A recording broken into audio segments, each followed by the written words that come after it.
கிறிஸ்துவலே மிகவும் பிரியமானவர்களே, 18/1/2026 உங்களை சந்திப்பதிலே மகிழ்ச்சி அடைகிறேன். வாருங்கள், ஒரு நிமிடம் நாம் ஜெபிப்போம். அன்பு தகப்பன், இன்றைக்கு என்னோட பாதுகாப்புக்காய் ஜெபிக்கும்படி என் தேவனுடைய சமூகத்தில் வருகிறேன். என் தேவனுடைய நிறைவானது இவருடைய வாழ்க்கையில் இருக்கட்டும். அற்புதத்தினால இவருடைய வாழ்க்கையை நீர் நடத்துவீராக. எல்லா பொல்லாப்பு நாசமோச வேலைக்கு விலக்கி இவர் நீங்கள் பாதுகாத்துக் கொள்ளுங்க. என் தேவனுடைய கிருபையானது இவரை சூழ்ந்து கொள்ளட்டும். மகிமையில நடத்துவீராக. இயேசு கிறிஸ்து சிந்தின பரிசுத்த ரத்தத்தை இவர் மீதும் ஒரு குடும்பத்தின் மீதும் ஒரு செய்கிற சகல காரியத்தின் மீது பூசுகிறேன். ஆகவே இந்த நாள் முழுவதும் நிறைவு இவருடைய வாழ்க்கையில் இருக்கட்டும். போகும்படி பிரகாசிக்கூடிய அன்பு இவரோடு இருந்து செயல்படும்படி நீர் செய்தல்லும்படியாய் ஜெபிக்கிறேன். ஏசாயா 41:10 என் நீதியின் வலது கரத்தினாலே உன்னை தாங்குவேன் என்று சொல்லி எழுதப்பட்டக்கூடிய வார்த்தையின்படி இவரை எப்போதும் தாங்கி இவருடைய பேரை பெருமைப்படுத்துங்க, நன்மை கொடுங்க. சமாதானமும் சந்தோஷமும் இவருடைய வாழ்க்கையில் இருக்கட்டும். இயேசுவின் நாமத்திலே ஒப்புக்கொண்டு ஜெபிக்கிறேன் நல்ல பிதாவே, ஆமேன்.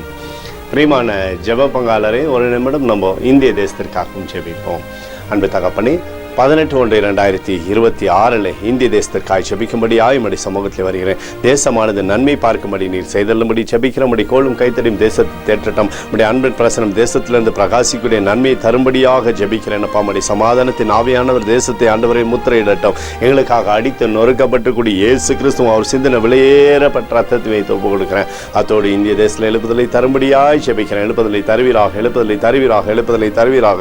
எழுப்புதலை எங்கள் கண்கள் பார்க்கும்படி நீர் ஆசீர்வதிக்கும்படி ஜெபிக்கிறேன். நேற்றும் இன்றும் என்று மாறாதவராகி இயேசுவின் நாமத்திலே ஒப்புக்கொண்டு ஜெபிக்கிறேன் நல்ல பிதாவே, ஆமேன்.